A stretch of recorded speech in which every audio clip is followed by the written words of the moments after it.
Hello. So in this particular chapter we will understand about symmetry. This is of class 7. Okay. So symmetry is an important concept. So let's see it. This is a triangle. Okay. Let's say A, B, C. Okay. So this is a scalene triangle A, B and C. Let's say. So A is not equal to B. It is not equal to C. So if we draw any line across, let's say BE, okay, so it doesn't divide the figure into two symmetrical objects. Okay, so let's draw a square. That will be a simple figure. Okay, so in a square we know A, B, C and D. All four sides are equal. Angles are at 90 degree. So if we draw a line through the middle, let's say this line is OA, we get two figures. Figure 1 is something like this, figure 2 is something like this. Figure 1, figure 2. These two figures are mirror images of each other about the line OA. So these two figures are called symmetrical figures. Alright. And this particular square is said to be a symmetric square. Alright. So if we draw a line of symmetry through, this is the vertical line of symmetry, this is a horizontal line of symmetry. So this particular square has two lines of, at least two lines of symmetry. Okay, so this particular line, the second line will divide the figure into two parts, which is something like this. Okay, figure 1 and figure 2. Okay, simple enough. Now there is a third line of symmetry that is possible, that is through the vertices. All right, through the vertices. So just in case we have drawn a line of symmetry through the vertex, this is how it is going to look like. All right, so let's draw the second figure. Okay, so let's draw the second figure.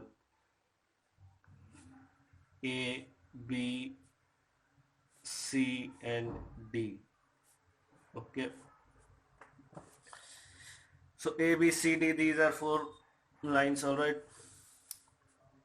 so if we join them, if we join these two figures, they will be symmetrical. If we join these two figures, we will get the square. All right, so there is a fourth line of symmetry possible as well. So this is figure 1, this is figure 2. So a fourth line of symmetry is possible here. All right, so that is simple enough.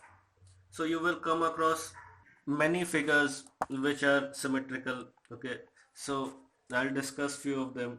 So this is an equilateral triangle. Okay, this three sides are equal. So if we draw a line through this is symmetrical, this is the second symmetrical line, this is the third symmetrical line. All right, similarly we saw for a square. Similarly, if we have a clock, let's say a clock, and if we remove the numbers, so if we don't have the numbers here, and if we draw a line here like this, there are n number of lines, there are multiple lines possible for a circle. Okay, so this is they are symmetrical at origin. Okay, so all these lines have to pass through the center of the circle or the clock. All right, so this has multiple lines of symmetry. Similarly, any polygon, they have multiple lines of symmetry. Okay, let's say this is one particular line, then this is one other line, this is another line. A lot of lines are possible. All right, so symmetry is just, so these two figures are mirror images of each other about the line of symmetry. All right, so if this is the line of symmetry, these two figures are the mirror images of each other. All right, this is simple enough. So you will get figures based on this. That should be simple enough. You have to simply determine whether the line of symmetry is dividing them into two images that are equal to each other or not. All right, let's say there is rotational symmetry. Okay, so rotational symmetry is, first understand what is rotation. So let's say the clock, or let's say this particular angle of rotation, this particular angle of rotation, and this particular angle of rotation. Okay, so if we rotate, if we complete one complete revolution, this is 360 degrees. All right, so 360 by 3 complete rotations. So one complete rotation of an equilateral triangle is 120 degrees. All right, let's say this is A, this is B, and this is C. Okay, so one particular rotation is 120 degrees. So it will take 3 rotations to bring A back to its original position. Okay, so triangle ABC has a rotational degree of 3. Okay, also note, just in case A, B, C are missing and this triangle is rotated once by 120 degree, there will not be change in the figure. Okay, everything else remaining constant. If it is rotated once, there will be no change in the lines of symmetry or anything. Only if A is marked, then we will need 3 rotations in order to bring it back to the original position. Okay, so this is simple enough. So if the rotation is done in the hands, in the way the hands of a clock move, it is called clockwise rotation. If it is done opposite to the way the clock moves, it is called anti-clockwise rotation. Okay, simple enough.